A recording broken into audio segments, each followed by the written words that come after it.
see you bumping your head and nodding in the Nope, background. Let's nope, go. It's not it's a me. Friday. It's a Friday.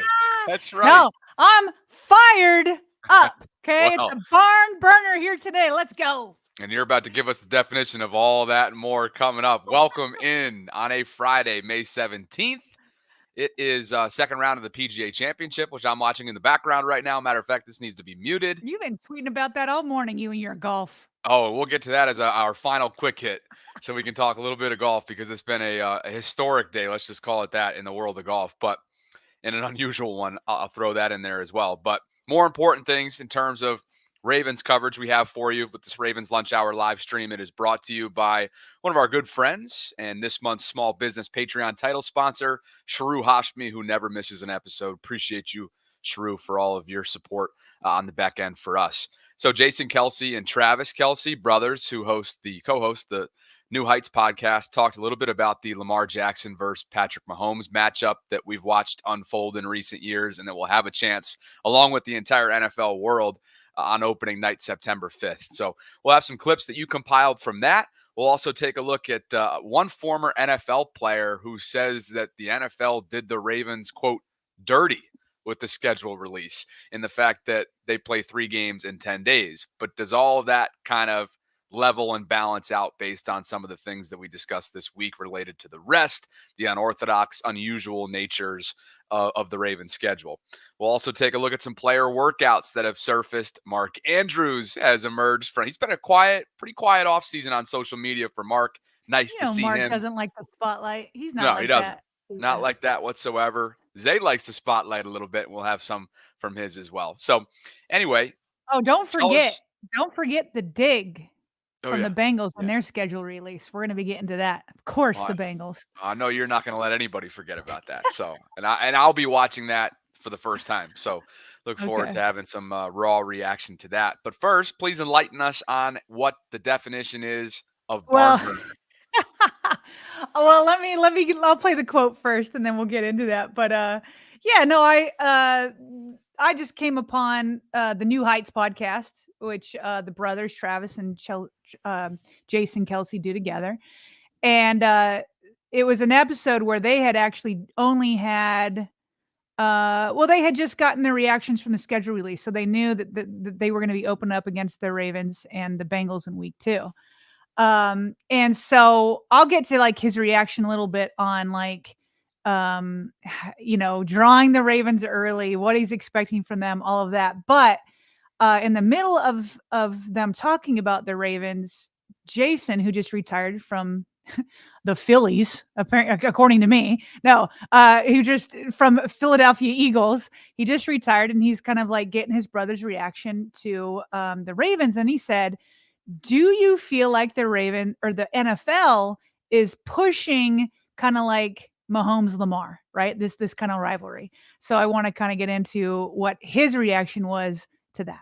Do you think the NFL is trying to build up the Mahomes Lamar rivalry the same way that there is also the Mahomes Burrow, Mahomes Allen? I don't think they necessarily have to. I mean, every game that we've ever played against the Ravens has been a barn burner, like to the end of the game. Like, and there's been excitement left and right. There have been so many of those games. Listen, that's awesome. He's just like, he's right. He's right. He's absolutely right. You don't need to push this. Now, we know that Mahomes has a leg up, not only over Lamar, but over the other guys Jason mentioned also. Joe Burrow, Josh Allen. None of the quarterbacks that are Mahomes' major competition have gotten through him and won a Super Bowl. I do know that Burrow beat him in a playoff game, but then he lost in the Super Bowl. So none of these guys have won Super Bowls in the Mahomes era. So in case you were wondering, because I sure was, what the heck exactly? I've been saying barn burner forever, but they just made me want to look it up and be like, where did this even come from? So before you read this definition, my first thought was something along the lines of a ridiculous game that's wire to wire, right? Like that goes down to the wire, like it's going back and forth. It's high scoring. It's intense. It's dramatic. Like those are my thoughts on it. Right. Well, and that's what it is now, right? It's like It's a game where it feels like everybody's on fire. Like it's just like you said, back and forth going, and that's what it is now. According to Webster's dictionary, in case all of you guys wanted to know, it's now a very exciting event. But where did it come from? So it says the barn burners were one of two competing factions in the New York State Democratic Party in the middle of the 19th century. This is why I had to bring it in, because of this. The name was, quote, in allusion to the story of an old Dutchman who relieved himself of rats by burning his barns, which they infested. Oh my Lord, my home state, way back to the 19th century. Literally burned barns to rid himself of infested rats. Maybe that's what it should be, like a barn burners where you like just burn down your rivals, right? That have become like rodents that are just annoying you. That sure is what it would be to me if the Ravens were to take this. But yeah, no, I agree with Kelce. The league doesn't need to push it, although they're certainly highlighting it, obviously, by giving them the week 1. And both teams, I believe, have like 7 standalone games. These are 2 MVPs. These are the 2 latest MVPs. Heck yes, this is going to be a barn burner. Tell you what, Sarah, I think Jason's question, though, stands in the sense that, meaning it's a valid one to ask, even though we both agree that it doesn't need to be pushed. But perhaps because of the dramatic matchups that have taken place in the postseason and even in the regular season between Cincinnati and Kansas City, Mm-hmm. and given what's happened in the AFC Championship game, most notably, maybe it certainly doesn't hurt the fact that we're seeing more of Lamar and Mahomes, not only in last year's AFC title game, not only during his MVP season, but now when it's still fresh in everybody's minds what took place last January, and now the entire NFL world gets to see it again. And it's a reminder that, hey, those who don't follow the Ravens on a daily basis like we do, Mm-hmm. oh yeah, Lamar is that guy. And while the Chiefs aren't his kryptonite anymore, as he so infamously said years ago, like he is here to stay, and he is one of those players, and the Ravens are one of those teams that are trying to dethrone what the Chiefs have become as a dynasty. Yeah, and this is why he says they're the kryptonite. I mean, when Lamar and Mahomes have gone head to head, Lamar's down 1-4 in wins. His completion percentage goes down. His touchdowns are 8 to 14. Mahomes has 14. He has 6 turnovers to 2. That's probably the biggest one to me. To me, the biggest way to beat Mahomes is no more of these turnovers, no more interceptions, all that. And I'm talking specifically about Lamar. We all know this is a team effort and all of that, but we're talking about these two specifically based off of the question that was just asked. And then Lamar's passer rating dropped 78.1 compared to Mahomes 115.5 against the Ravens. And the Ravens have typically had good defenses. And so, but I appreciate that Lamar calls it how it is. At the same time, though, I don't want any more kryptonite talk. You're on the same level. You're both MVPs. Well, same it's level. It's up to the media to say you're not on the same level, right? Because of these numbers I've got right here.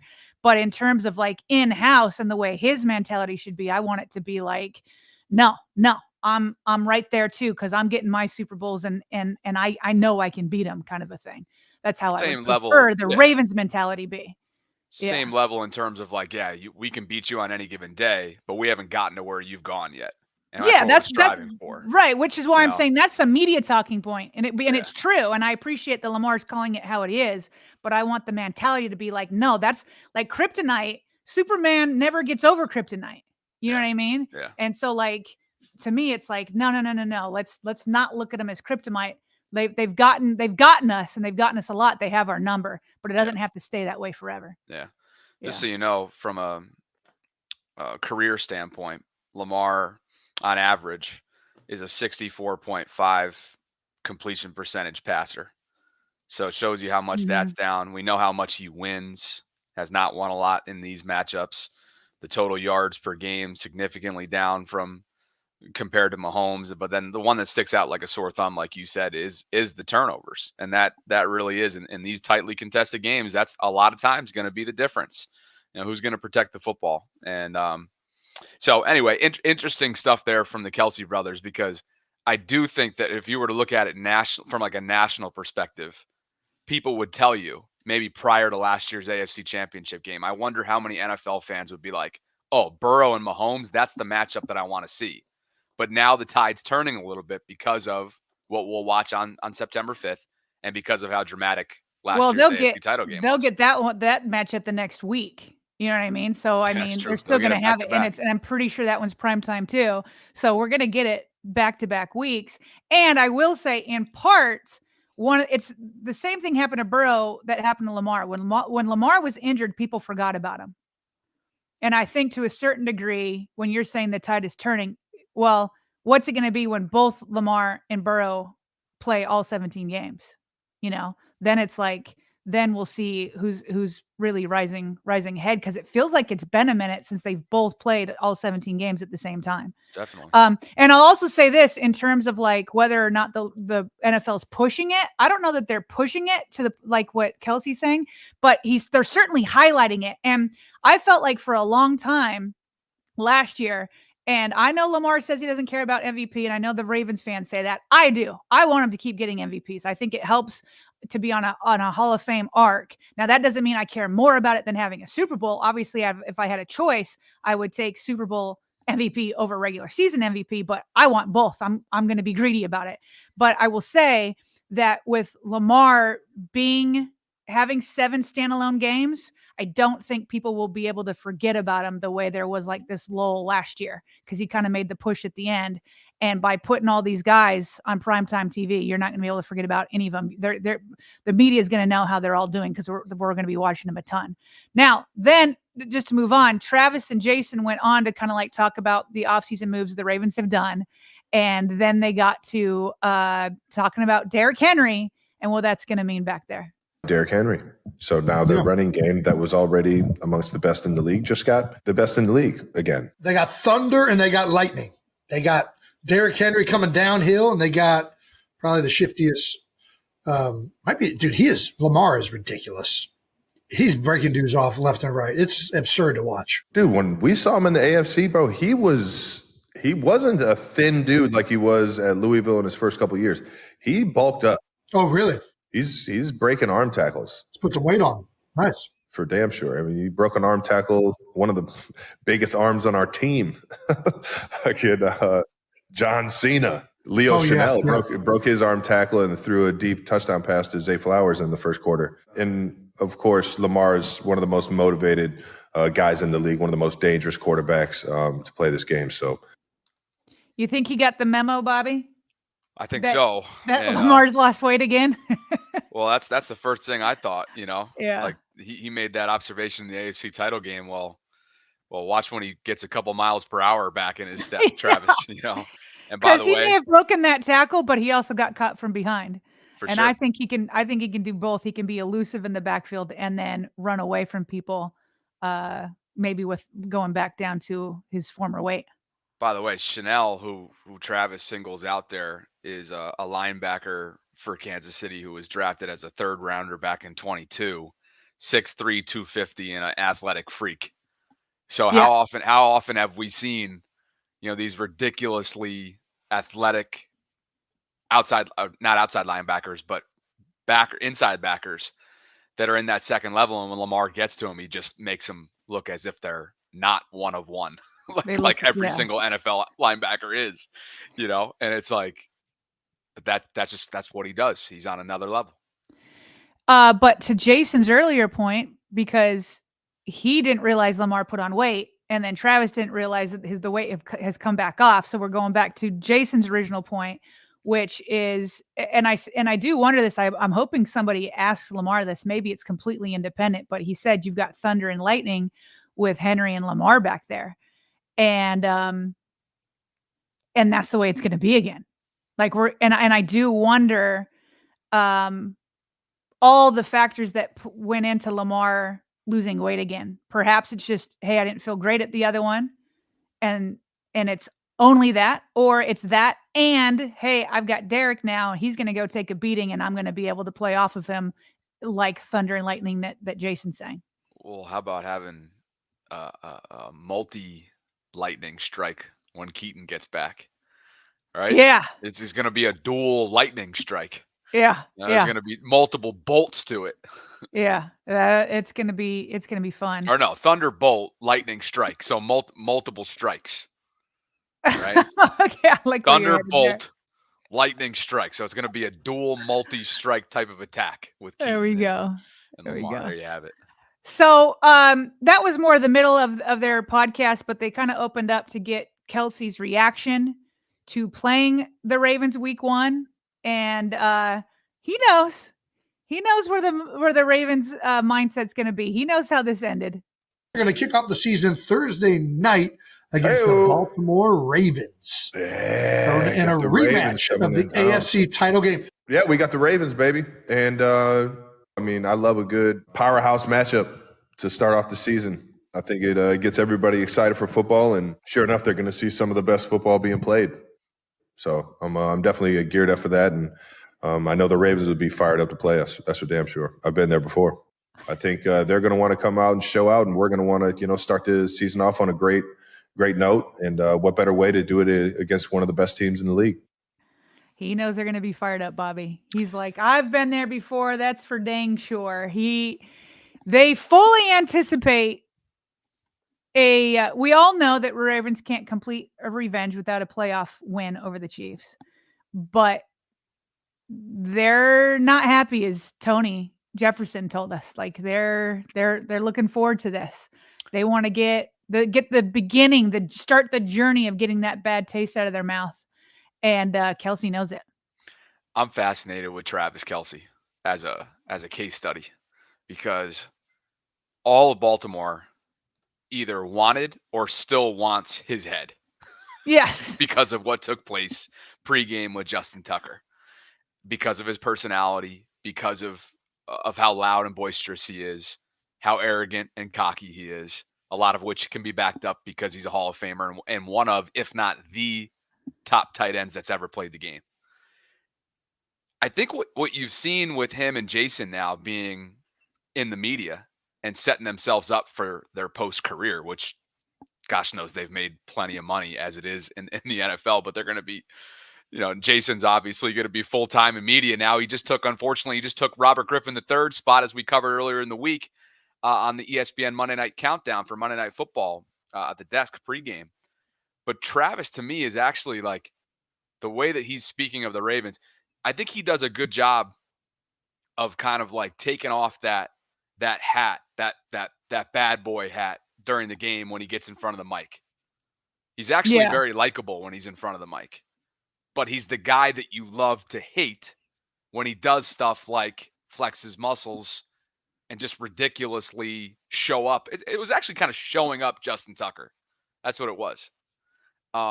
And some folks in the live chat right now are saying he's a bully. It was kind of a bully's move, right? It was like, hey, that's what you do on a football field. You're trying to out-bully each other. Yes. That's what you do. And so I kind of like the way that he gives you a little bit of that flavor, a lot of that flavor as a football player, but he clearly knows and is showing the self-awareness in that clip that you just played for us. He knows the Ravens are coming. And I think that's exactly like September 5th, he's going to be the bully, but he's understanding now with a microphone in front of his face what his actions have put him in. He is going to be under the microscope when it comes to the Ravens, and he better look out once he gets to the second level, because I'm sure Roquan's going to want to welcome him to his 2024 season, the night that they get their ring, the night that the banner goes up, and the night that the Ravens try to get just for one night of revenge. He knows what he's doing, by the way, when he gets in front of the mic versus the field. Trying to, you know what I mean? This is all like here he's like, oh yeah, the Ravens are they're gonna be fired up, and so are we. And like it's chill in May. It's chill in May, but he will turn it on, to your point. Once build them up, comes right? around. Like build them up. He's gonna it's the Bill Belichick thing, right? We're gonna build them up. But see, this is what I'm feel getting good. At. I get why you're angry. And then when he comes, it's all psychological warfare is what's going on here. But that's what I'm getting at, right? Yeah. He's coming across as likable. And like, this is all part of this is what it is. This is part of the game. And I just think that it's really fascinating to see the ways in which he, especially with the platform that he now has and what he and Jason have built. this is not going to be the last time I'm sure that we cover whatever they do, and especially how they react to whatever happens on September 5th. We will definitely be following how that goes. So, all right. So last quote, Jason asked Travis if he prefers to get these powerhouse teams like the Ravens and Bengals early or late in the season. Just like a regular game. This is a rematch of the AFC Championship. What do you think about starting the season off like that? I do like playing the potential like top teams in the league early. I'd rather play them early or like mid-season. I don't like playing at the end of season outside of the division. Like, why is that? I just feel like it's too close to the playoffs, and if I have a chance to play them in the playoffs, like I want to keep that game fresh. Ooh, you know. And I'm just like in my head, I'm like, man, I really just want to save that game and like the excitement and the hype of that game for the playoffs. Now, with that being said, it comes around in the playoffs and you're still excited and it's still an unbelievable matchup. But I think it's cool that this year we play the Ravens early. We play the Bengals early. And those are going to be two of the best teams in the National Football League. Yeah. So I'm excited. And it gets those two under our belt and kind of gives us, somewhere to kind of like gauge where we are in the amongst those teams early on. And I like to see where I'm at and see, how what direction I need to go right now, if that makes sense. And I'm always fucking beat up in December, man. And those games are tough, man. Aren't all tight ends in December like the beatings that they take coming across the middle? Like Travis, tight ends, everybody's beat up. Yeah. But man, I think about the hits that Mark Andrews has sustained because of all the success that he and Lamar have had across the middle. Like that is a dangerous place to be. And sometimes it's not for the weak. It's not for the faint of heart. And you're never more vulnerable than coming across the middle and getting blindsided. You know that you're going up to get the football. You know there's going to be a crash course collision at the top of the apex, right? And you got to find a way to come down with the ball. And no matter how many different angles the body shots are coming in, you could have a DB coming from your south side. You could have a friggin' linebacker coming directly at you that you have to focus on the football. I mean, there is so much that goes into the timing of trying to catch whatever route you're running, but coming across the middle in particular, knowing that those guys are in your peripheral vision, or if Roquan's coming right at you and you got to find a way to corral that football. And Mark has made a career out of it. But I do agree with him on the other 2 points that I prefer. I don't like playing the same team like within 2 or 3 weeks of each other. Because it's like what he was saying, he's like, I want to save it. Like I want the build up for it, And so in this case, you're going to be able to gauge yourselves, which is what he said. I like to be able to, he's basically saying like, we played the clip from Acho a couple days ago, right? Where he said Ravens aren't a threat to the Chiefs. And the Ravens, it's up to the Ravens to change the media narrative. But from Kelce's point of view, he's like, I've got two of the best teams in the league week 1 and 2. Yeah. And we get to gauge ourselves early. It's a measuring stick. He certainly sees them as a measuring stick. He just said it. Yeah. Ravens and Bengals are a measuring stick. You put 49ers in there from the NFC, but you're not going to get that. So he sees them as a measuring stick, and we're going to see the Chiefs as a measuring stick. Obviously, we can't get revenge, but you can get a measuring stick. You can get a measurement. And so I like the measuring stick early. Figure out what you got to, and then by the time you play again, a lot of times to go from week 1 to when you potentially meet in the playoffs, which will happen if Lamar is healthy and Mahomes is healthy. It's going to happen if they're both healthy. Oh, they'll meet each other again. And so, but by then you're almost a completely different team. I mean, I didn't pull the clip, but they talked about how the Ravens are going to have a new defensive coordinator. And Jason was like, he's like, obviously they have to come together and get chemistry, but at the same time, it's hard on you because it's like, you have no idea how they're going to be playing. He's like, I'll be on the sideline and be like, oh my gosh, look at what they just did. I didn't think where did this come from? And then you got to scramble and this and that. So just as much as the Ravens defense has to find like how find polishness and all that kind of stuff under Zach Orr, the Chiefs don't really know what's going to be coming at him. Whereas the Ravens do with Spags. You know what I mean? They know who he generally is. He can come up with some tweaks here and there, maybe throw some curveballs, but they know what they're getting, whereas the Chiefs don't on the defensive side. And by the way, one other thing he said in there that I didn't pull a clip on, Kelce said that they will start preparing for the Ravens in minicamp. So Before training camp. That's June. Minicamp. He said it's not, it's not like everything. It's not like you're putting in like the whole game plan. He's like, but yeah, we're going to start preparing in the minicamp. Mid-June for a September 5th game. There you Yeah. go. I sure hope the Ravens are thinking the same thing. I was going to say, hopefully the Ravens start even sooner. By the way, I know some out there will appreciate this.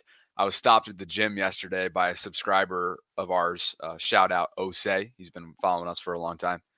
And he comes up to me and goes, man, he first was like, man, Ocho's driving me nuts. I'm like, Ocho Cinco? He's like, no.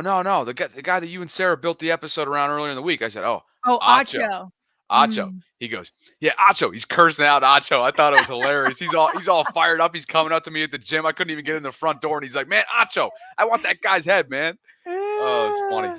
Acho getting under Ravens fans' skin the way Kelce got under Ravens players' skin. We can't let that happen around here. True. Yeah. True. Hey, just while we were talking about Lamar, one slide while we're talking Lamar. Yeah, here it is. Here it is. Jonas Schaefer pulled this from Forbes magazine, in case you were wondering. Lamar Jackson is number 10 in Forbes ranking of the world. Not just the U.S., the world's highest paid athletes, which is a big deal, Bobby, because soccer players. For this year. 23 through 24. Yeah. Because soccer players make an absurd amount of money outside of the U.S. Yeah. And so he's number 10 in 2023-24. Total earnings this year will be $100.5 million. That's monopoly money. I can't even put my mind around that. Now check this out. On-field earnings of the 100, 98.5 is from on-field earnings, and then 2 million off-field earnings. So there's actually not a lot of people like you'll see on this list. So Mahomes is number 15. So he's 5 behind Lamar, but you know that he had that seemed like an incredible deal at the time. And it is, but it was more team friendly. So he's making less than Lamar total, but has 25 million off the field. And we see him in those,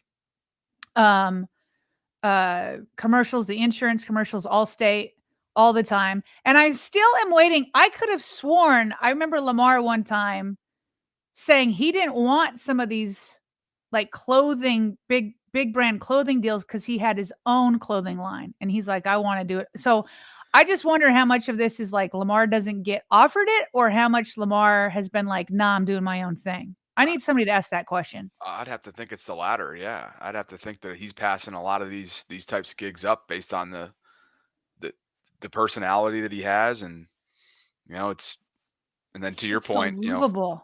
Yeah. I mean, there's one outlier on this list for sure in terms of off the field earnings. And that's, like you said, Mahomes, 25. Yeah. The next closest is Justin Herbert at 11. Everybody else is Herbert have so much. I wonder if that's like LA driven. Oh yeah. Just being in LA. Aaron Rodgers at 9, of course, in New York.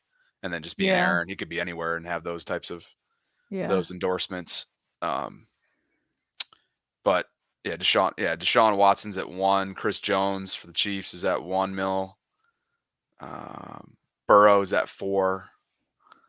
It's interesting. Yeah, because let's see. You really do wonder how much he passes up on a yearly basis just because of what his priorities are. He's never going to be the commercial guy. He's just not. He's in the Heisman and a couple other one-offs, but if you're expecting to see Lamar Jackson, Oakley was one of the bigger ones. Yeah. But ones that run for like extended periods of time and you're seeing it every other day during football season, I just don't ever see him being that guy. Which is I feel like he could be if he wanted it. Oh my Lord, absolutely. Yeah. Absolutely. But listen, he's number 10 paid in the world's athletes, so he's doing pretty good. I hope he's enjoying himself this offseason. Yeah. So more schedule release stuff, and this is kind of going to go back to what we discussed earlier. I think it was yesterday, actually. But Coach, his Twitter account is Coach, and thanks to DMV Nation for dropping in a $10 super chat feature. We see you, we appreciate you. Antonio Cromartie, former NFL cornerback, multi-time Pro Bowler, tweeted out something earlier this week, tagged the NFL and said that they did the Ravens dirty with weeks 15 through 17. So you all have them playing in 3 games in 10 days. How are we talking about safety for players? Wow. This is retired NFL cornerback Antonio Cromartie. Kyle Van Noy checking in on the day of the schedule release or the day after.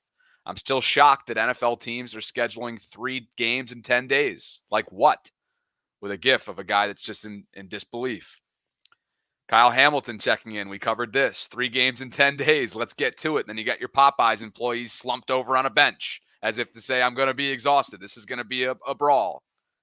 But like we covered, Sarah, earlier in the week, it does kind of balance out when you look at the fact that since 2002, no other team, according to ESPN's analytics, has had a better best net rest differential. And the Ravens are at the top of this list, just above the 2024 Patriots. So they're benefiting from rest days versus opponents because they have 2 Thursday night games, one off the top, one later on in November against Cincinnati. And then, of course, Christmas falls on a Wednesday this year. So I get it. 3 games in 10 days is really something. And it comes at the tail end of the year. So you hope that health at that point, you got to really knock on wood that time of year. But clearly the players feel a certain type of way about this. Yeah. Some of the players. Yeah. So there's, in my mind, the way he tweeted that, if we want to go back up to his tweet, there's kind of 2 different issues here that I kind of separate. Because one, I get where he's coming from. And one, it's like a little, okay. So he's singling out the Ravens, saying they did the Ravens dirty. But the Jets, I believe, open, or at least in the beginning of their season, play 3 games in 10 days. And the Steelers play 3 games in 10 days, just like the Ravens do at the exact same time. So he's singling out the Ravens, and it's like, but if you're saying they did them dirty versus the rest of the league, that part's not true, because there are other teams that do it. And to your point, the Ravens have the best net rest differential, which, by the way, what that means is you've got a huge advantage over your opponents because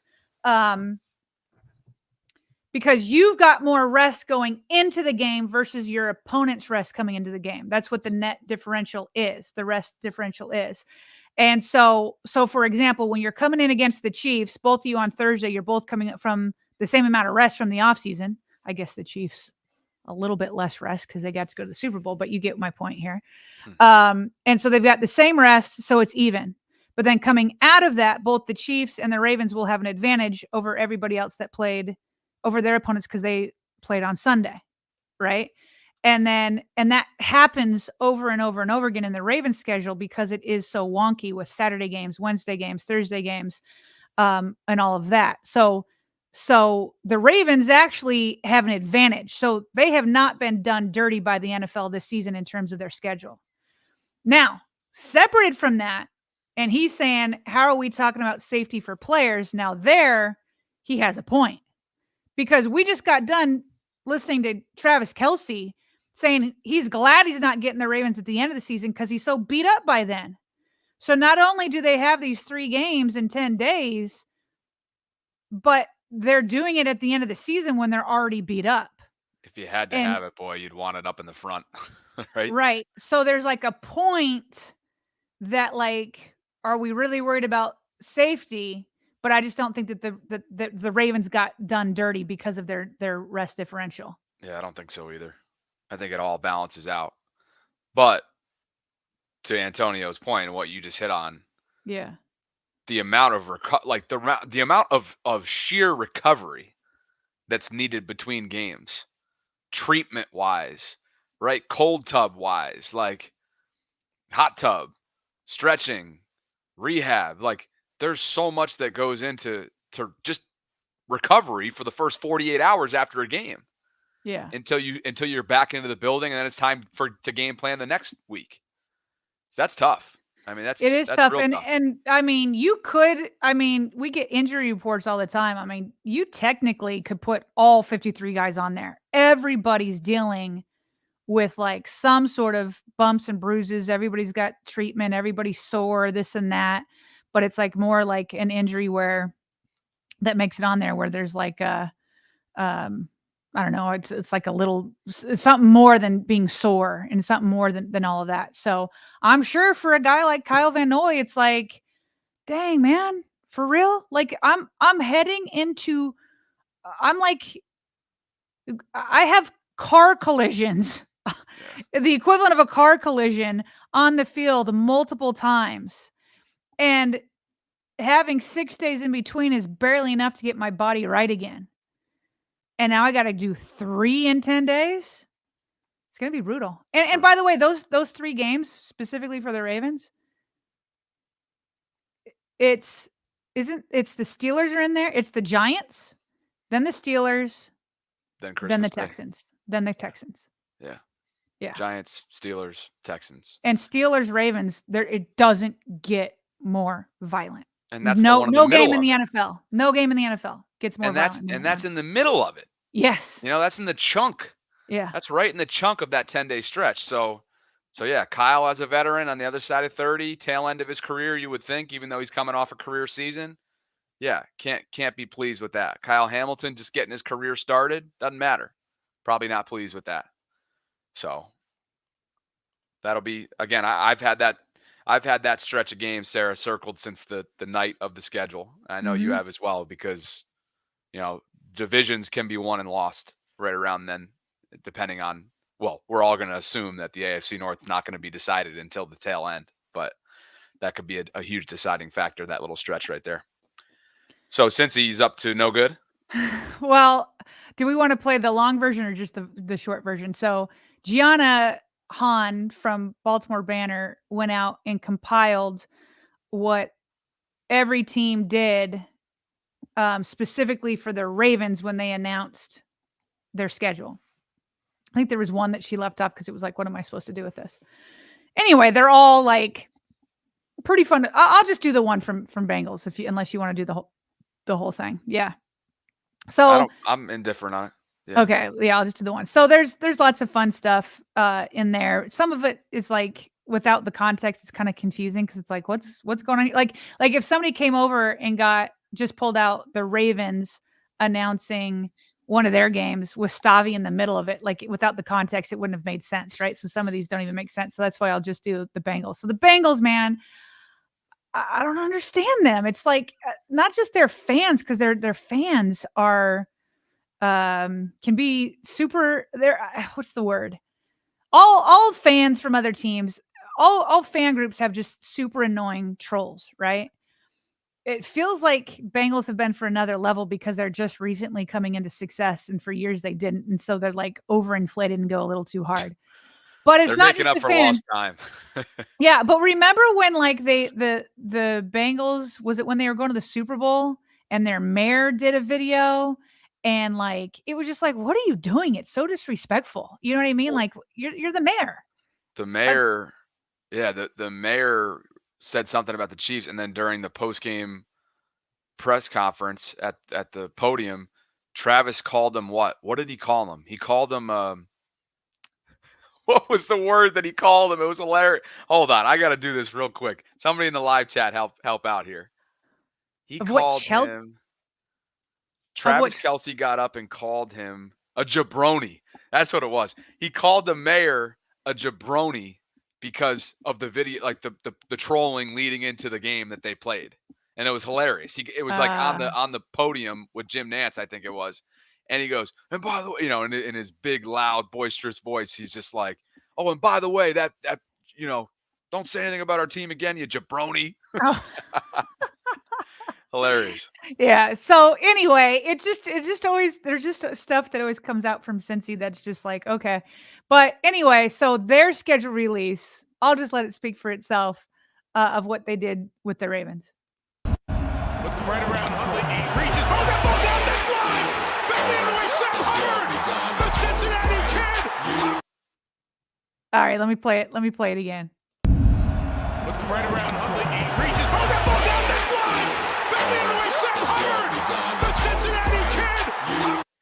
Okay. So they're obviously have for the audio only people. So they've got the audio of the playoff game where Tyler Huntley tries to dive in for a touchdown and fumbles, and then Sam Hubbard returned it the other way, and the game is over. But what they have on the video, is this a bunch of kids? Is this like a Pop Warner? Like, I think this is funny. no. This No. is funny. This is hilarious. The Bengals are dressed as Bengals, and Right. and and then they're playing what looks to be a Pop Warner team, Right.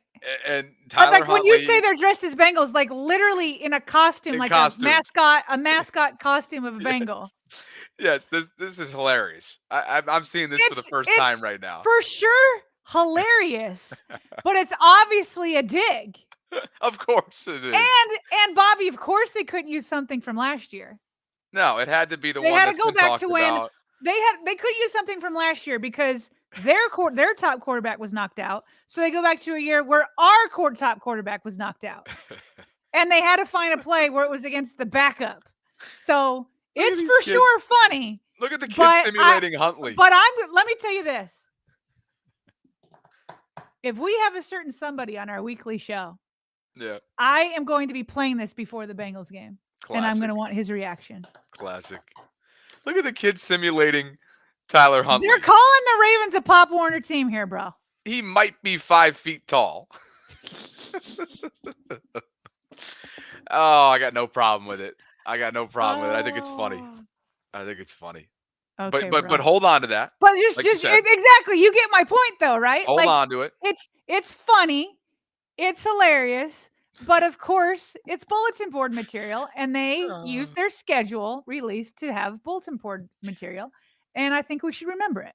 Well, it's 2 years ago. That's what's funny. Like you said, 2 years ago. It's not anything Yeah. related to what happened within the last year. Right. So, Right. what about what the Buffalo Bills did? Well, theirs was funny. I guess they put they had a video, but they also did a thread where they turned all their opponents into into LeBron James.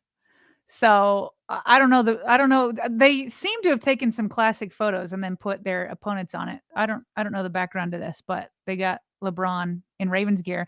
But the way he tweets about Lamar and the Ravens, he might as well be a Ravens fan, right? He loves Lamar. He loves He's Lamar. a huge Lamar fan. Lamar's been Lamar on was on his show. the boardroom, yeah, Yeah. uninterrupted, and LeBron's just a huge football fan, and so I think naturally, if you're a big football fan, then you love what Lamar Jackson's become. How can you not? Right? It's impossible you not to. What's going on with Tua? Oh, so there was a report that came out from Jonathan Jones of CBS, who said, here's what's funny about it, though. I do not wish the Dolphins are about to go through, maybe not as high profile as what the Ravens went through with Lamar, but Jonathan Jones tweets that the Dolphins quarterback Tua Tagovailoa has skipped the majority of volunteer offseason work. Not all of it, because there's a photo of him right here doing offseason work. So it sounds like he skipped the majority of voluntary offseason work as a long-term extension with Miami has yet to materialize. So he's implying that he's sort of kind of holding out, but not really, to get a new deal. So anyway, Tua is his 4-year rookie contract has expired. The Dolphins have put the 5th-year option on him.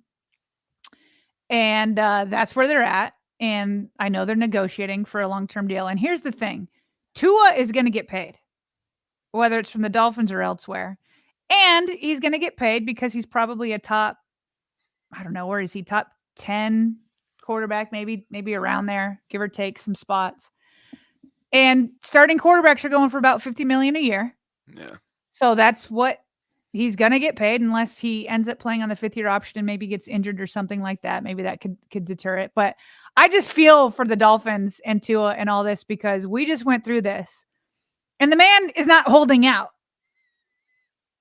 He's just not been there for majority of them. But Yeah. most veterans are not there for the majority of their voluntary offseason work. So this is what comes with it. When it's your quarterback, this is what comes with it. A lot of extra noise. So they're going to be going through that now.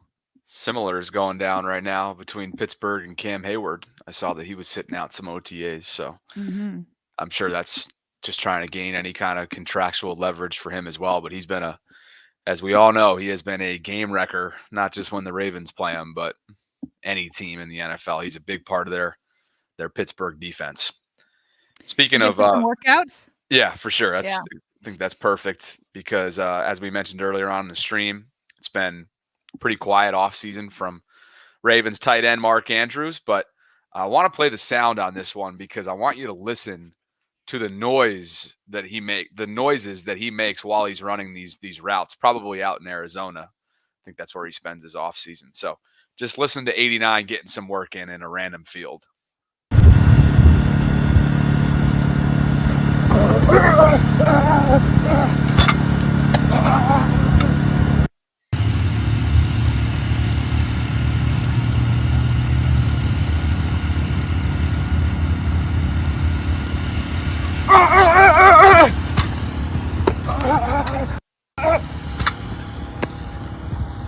Whoa.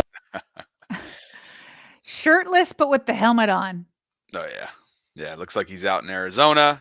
He's got the jugs machine. He's running routes around cones for the audio-only audience. And at the very end there, why you heard a whoa from his girlfriend, Elena Yates, who they've been pretty visible these days on Instagram, is because he snagged one across his body one-handed.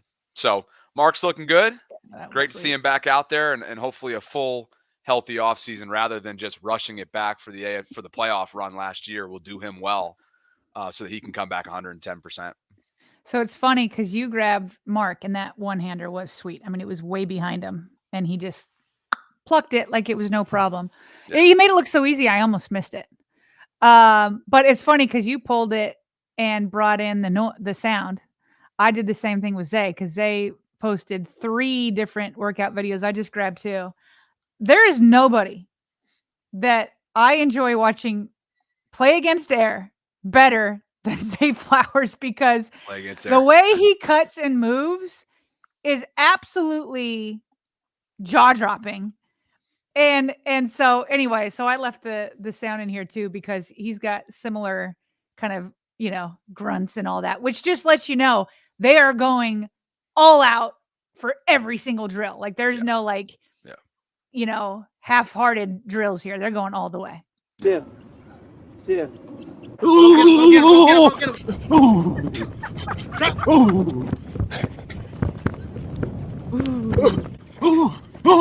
Yes, sir. Nice. Yes, sir. Say go. Yes, sir. Say go. Yes, sir. Yes. Yeah. Say go. Nice. That's it. For a small guy, he threw his trainer right out the way. Think about it too, Sarah. He's in the South Florida sun. So those types of noises could really just be from exhaustion at that point in the workout, right? Like same with Mark in the Arizona heat. Like, but yeah, you're right. Zay floats. He really is. He just so freely floats throughout his routes, and they're so silky smooth. And he's got a great videographer. Like with Mark's, which was cool. It's just like a normal iPhone. Let me like grab a couple, but his videographer is like right there. Oh, Zay's got a team in his face. He's got a sweet team. So here, let me show this other one. There's one more. This one's sweet too. Drop. Oh. Got it. Put it off the ground. Put it off the ground. Put it off the ground. One more. Yes. That. Wow. Keep moving. Get up there.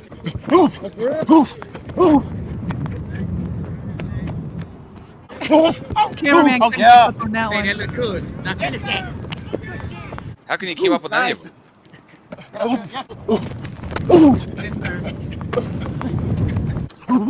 Run out. Yes, sir. What's funny is it seems like he worked out from midday to night, because at the end you had that sweet like sun going down, orange look in the sky with the palm trees in the back. Oh yeah. But Bobby, those original Look at ones this where right here. he's going, oh, it's unreal. Where he's right here, where he's going sideline to right here. sideline. Okay, Look well, at right before that, where he's going sideline to sideline, Yeah. my ACL would give out. Like it's gone. I have no Look at that. ACL after that. Like it's not just that you have like the power in your legs to do it, but that your joints can keep up. Look at this. That's why he can cut it so violently, right? When he makes those cuts, look at how slick Bro. and violent that is. That's what I was gonna say. Like Bateman's more slick. He's like sudden. Yeah, there is a suddenness that comes with that shiftiness, and he can turn on a dime because of drills like these, right? You can leave somebody in the dust immediately and create separation because of this. Yeah. Tila says, "I'm tired just watching." I mean, the guy is. I mean, look at him. Look at that. Yeah. Yeah, this is special stuff. And you're He's right. He's special. got a bunch of videographers with him. Bobby, And it's I'm just a telling random you, field. Look at this. It's just a random field in South Florida, in the neighborhood. I don't think I'm crazy to say that I feel like 1,200 yards is within him. They use him right. Yeah, absolutely. I mean, But it's fun to watch somebody just perfect his craft. You know, he's so good. videographer. I'm getting dizzy watching the end of this. All right. Well, those are your workout videos for today. Good Keep stuff. posting them, Zay. They just keep us so entertained. Yeah, for sure. And happy birthday to David Ajabo today. How old is this guy? Let me look Year this 3 guy for up. the guy. Year 3 for Big David. You wish the best for him with his health. We have yet to see what he could 24. become. But man, not sure what the expectations are, just because it's kind of difficult to, measure out what that should be based on what he's given through 2 years. On not any of his faults. It's been an availability thing. I just want to see, like, you're right. It is hard to gauge. I have no clue. Like, we've had a couple games here and there, and in those games, he comes in kind of in spot duty. Like, like with Odafe Owe, you kind of have a baseline. You know what the floor is, and you're hoping that somehow he can like take it up another notch. Mhm. I don't know what the floor is. I don't know what the ceiling is. I don't know anything with David Ajabo. I just feel like it's such a mystery because he's been injured for so long. So man, I just want to see him in a 17-game season. I want that so bad for us, for the Ravens, and most importantly for him. Just for him. Give yourself a shot to showcase why you would have been a first-round pick had not everything taken place on your pro day at Michigan a couple years ago. Probably for a his top sake, 15 pick. Yeah. For his sake, you really hope he gets that opportunity to show it. So, a note here from Jeff Zaribek of The Athletic. According to the personnel notice around the league, the Ravens waived an undrafted free agent wide receiver by the name of D'Angelo Hardy, who played college football at North Central College. They do have an empty roster spot right now, and in total, they've got 10 wide receivers on the roster, so perhaps another one will be added or a different position. I was going to say, I wonder, like, it just seems random with that another move. Maybe there's another move coming. Yeah. There's no reason to cut him right now. Okay, Tell us what this is all about. Yeah, let's finish here. Let's definitely finish here because I think this kind of captivated everybody, not just in the golf world, but in the entire sports world. And, Jeff Darlington's typically a football reporter. You'll see him on ESPN covering football. But he's been doing golf lately, and he just so happened to be on the scene this morning in Louisville, Kentucky, reporting for duty day 2 of the PGA Championship, Sarah. And as he's getting off the bus, he sees Scotty Scheffler, the world's #1 golfer, in handcuffs on the side of a police car or on the side of his own car. Unfortunately, what happened today is a man who was reporting for work at day 2 at Valhalla, that's the country club that's hosting this event, tragically died. He got hit by a bus this morning at 5 a.m. It was dark. It was rainy. It was tragic, totally tragic. And because of that, there was major backup. Well, all the players on the PGA have player cars, and they're marked and labeled with P and different signage that allows security to know that, okay, players, yeah. Question. When you say a player car, you're not talking about like a golf cart.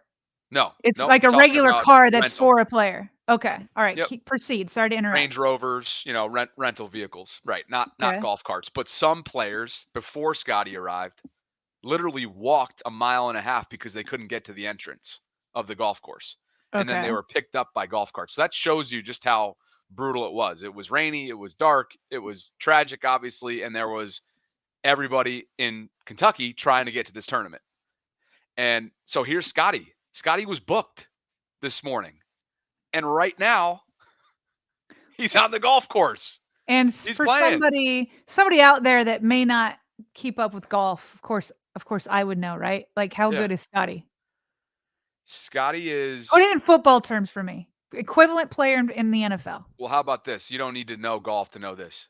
His last several months have been Tiger Woods-esque. Okay. Let's just put it that way. Okay. He's on an unbelievable run. When I went down to the Players Championship in Jacksonville during A Linsanity run, would you say? well, how did we make sure that was fully defined as earlier in the week? It was Like somebody who you did nothing before, and you did nothing huge before, nothing huge after. Well, we'll see what he does after all of this, but Okay, no, yeah. not quite, not Okay. quite. But anyway, he released a statement to Jeff Darlington, who again got video of Scotty being walked to a police car to go to jail at 6 a.m. or whatever. The sun wasn't even up. He was trying to get to the course to do his routine and whatnot. And so his statement was, this morning I was proceeding as directed by police officers. It was a very chaotic situation, understandably so, considering the tragic accident that had occurred earlier. And there was a big misunderstanding of what I thought I was being asked to do. I never intended to disregard any of the instructions. I'm hopeful to put this to the side and focus on golf today. And of course, he goes on to send his deepest condolences to the man who passed away. He unfortunately dragged a police officer with him for, I think, 10 or 15 yards that was somehow attached to his vehicle. Like, that's the report. Oh, like, so he didn't know that the officer was somehow connected to his car? It's still unclear. Like, the charges are that he assaulted a police officer, criminal mischief, reckless driving, and disregarding traffic signals. And when you go to the actual police report itself, it said he had minor injuries. Apparently was hospitalized just out of like precautionary reasons. And that literally in the report, it said his pants were irreparable. $80 worth of pants. No, the officer yeah, he's being dragged by the car. Right? But it went into detail that approximately $80 worth of pants were irreparable. It's so bizarre. It's one of the most bizarre days in the history of golf. It seems weird that it could be a misunderstanding, but like so much. Like, here's the report. Ready? I don't know. Whatever. Detective Gillis was directing traffic into Gate 1 of the Valhalla Golf Course due to the road being closed in both directions from an earlier fatal collision. Listed subject, Scotty, was driving eastbound to gain access to the course. The subject pulled into the westbound lanes where outbound traffic was flowing and to avoid backed up traffic. Detective Gillis was in the middle of the westbound lanes in full uniform and a high visibility yellow reflective rain jacket. Detective Gillis stopped subject and attempted to give instructions. The subject refused to comply and accelerated forward, dragging Detective Gillis to the ground. Detective Gillis suffered pain, swelling, and abrasions to his left wrist and knee. He was transported to the hospital for further medical treatment by emergency medical personnel. Gillis's uniform pants, valued at approximately $80, were damaged beyond repair. Here's the weird thing about this. Every other player did the same exact thing and had zero issue. They all tried a police officer? Why is Scotty? Well, no, meaning they had the same every player had the same instructions because they need to get to the golf course. They can use that special lane. Why was it different for Scotty? How does this happen? So I'm sure there's going to be a bunch more. You're going to have to keep me updated on Monday. Monday, I'm sure you'll let us all know because I'm not going to follow this over the weekend. Well, here's what's funny about it. Luke is saying golf is almost as boring as baseball. And I know some people that don't like the game, don't play the game, think that, right? I think it's fun to play. A lot of people felt like Scotty, as a number one golfer and as the face of the sport right now, as the face of the game, is boring. Now he's your outlaw. Right. who has a mugshot along with, gosh, I mean, we all remember Tiger's mugshot from several years back. So Scotty Scheffler is now anything but boring. And literally right now, as I watch ESPN coverage, he's out on the back nine of his round. One of the wildest days. Oh, so he's out there playing. Oh, here's the wild part. He was released on his own. What do they call it? Recognizance, or I'm pronouncing that wrong. But he was released, right? He's going to have to face those charges, obviously, in the future. But the fact that he showed up with less than an hour before his tee time, after being in jail the morning prior to the second round of the PGA, and he's still in contention, Sarah. He's only 4 or 5 shots off the lead. I'm sorry. That's one of the most insane stories Yeah. that sports has ever given us. Oh my gosh. But the umbrella over it all is sad because somebody lost their life today. Right. So, who was reporting for duty as a vendor, working with one of the vendors. And that's what honestly should be being talked about, but it's not. So, well, it's all connected. That's for sure. That's crazy. It definitely is all connected. Yep. So I'm sure there'll be more body cam footage. I'm sure I'm sure that's what's going to come next, right? The next thing is going to be the body cam footage, and we'll see what happens with that. But here's Scotty lining up a birdie. Yeah, we're going to need that body cam footage. I want to get you invested. That's what I want. The live chat's invested. Thanks guys for humoring me talking a little bit of golf here. Well, listen, with the story like that, from tragedy to misunderstanding to dragging a cop to being out there and playing, and how do you not perk up with that? Yeah. But you're not getting me invested because it's golf. I'll listen. I'll go and play 9 with you. I won't do 18, and you'll laugh your head off with how terrible I am. But I'll go play because it's fun. Well, you want to know a situation where we would both be laughing our butts off? What? If our third member is Kadri in a pink suit. Oh my gosh. Does he think he's getting away without that? No, he said he's going to do it, but we need a date and time. All right. Q, if you're listening, Sarah's kept her receipts. We've all kept it. We all know. We all know what happened. Oh, goodness gracious. The funny part was I think Kadri just yesterday played in the annual Orioles-Ravens golf tournament. Hey, is he playing at the Ogden one? Jonathan Ogden? He is. Okay, that's the one. I've already decided it. He's not here. It doesn't matter. I've decided it. I won the bet. He's doing it at Jonathan Ogden's. Well, what's funny is if you're going to hold him to that, I can help you because we have tentative plans right now for the second consecutive year to be broadcasting live from the annual Jonathan Ogden golf tournament at Woodlawn in Baltimore and he can't County. Change out of it. He can't do it for one hole. It's the whole tournament. Jay Martinez is running hot right now. He wants the golf balled over. Come on, Jay. Listen, it's a Friday. Ravens Vault. We've already finished. This is just gravy. We only get into non-Raven stuff at the end. Come on, Jay. Rewind back to the beginning, or just keep talking golf with me. It's Go back to the barn burner. Did you miss the barn burner, Jay? That was the best. It's 1:06 on a Friday, and I'm staring at one of the most entertaining, fun weekends of the year in Baltimore. You got a 3-game home series for the Orioles. Ooh. You've got Preakness in town, and you've got, it's been horrible weather so far this month, but I think weather's supposed to be a little bit decent this weekend. And I, for one, am looking forward to being in Baltimore this weekend. Listen, I do want to wrap it up, though, because I burned 500 today in my workout. I haven't even been able to I'm still in my workout gear. I'm not fresh, and I'm hungry. And I'm not hungry. What did Jay say? He's not happy at work. He's just at work miserable. So hopefully Aren't we lightening your day, Jay? Come on now. I hope so. But no, I want to go eat. Solo Dolo starting an 11-day stretch of being off. That's exciting. Enjoy that solo. Nice. So anyway. Summertime. Yep, but you got to get cleaned up and we got to run and get the day going. So let's see. I just want to shout out and thank our patrons, Michelle Spate, Neil Harold. Thank you both for believing in what we're building here in Baltimore and supporting us through Patreon. If you guys are interested in doing the same, Neil and Michelle signed up for a monthly shout out at a tier level of $4.99, and we really appreciate them. So shout out you both. Visit patreon.com/RavensVault podcast if you too are interested in getting involved. So awesome week. Thanks for hanging with us. Another one coming up next week. Of course, OTAs right around the corner. Mini camp coming up in June, training camp in July, and we'll continue to track down as many special guests as we can before training camp kicks off. So have an awesome weekend, partner. Great week with you. And thanks for everybody for hanging with us, especially during the schedule release content and everything that came after that. So thanks to Sharu OTAs Hashmi. Monday. OTAs. That's right.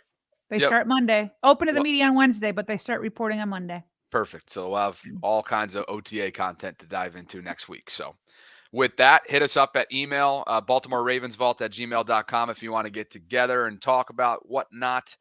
Somebody, RNTY1, is on the treadmill, 15,000 steps down. Awesome. Love it. Hopefully been with you for every single step of the way. Tanya, appreciate you. Luke, thanks everybody for checking in. Have an awesome weekend, and we'll catch up with you on Monday, if not